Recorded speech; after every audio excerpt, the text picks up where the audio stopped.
आपण पाहत आहात live Maharashtra police time. Latur येथील दयानंद विज्ञान महाविद्यालयात नीट परीक्षा केंद्र प्रमुख व निरीक्षक यांच्या कार्यशाळेचे आयोजन करण्यात आले होते।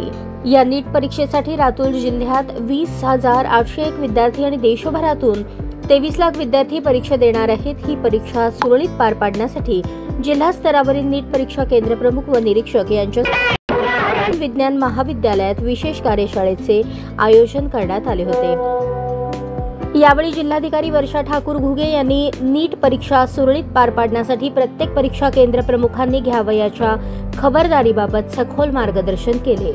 नीट परीक्षा देणाऱ्या विद्यार्थ्यांवर कोणतेही दडपण येऊ नये, त्यांना मनमोकळेपणाने परीक्षा देता यावी यासाठी परीक्षा केंद्र प्रमुखांनी परीक्षेसाठी परीक्षा केंद्रावर चांगले वातावरण निर्माण करावे।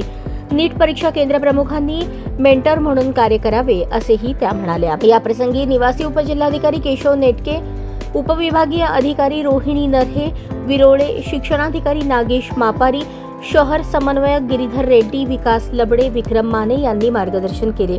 कार्यशाळा यशस्वी करण्यासाठी महाविद्यालयाचे प्रभारी प्राचार्य डॉक्टर सिद्धेश्वर बेल्लाळे, उपप्राचार्य भाऊसाहेब सरवदे, पर्यवेक्षिका डॉक्टर वैशाली पाटील, डॉक्टर संध्या कोल्हे, प्राध्यापक बळवंत सूर्यवंशी, दिलीप नागरगोजे, प्राध्यापक विजयकुमार मांदळे यांनी नियोजन केले।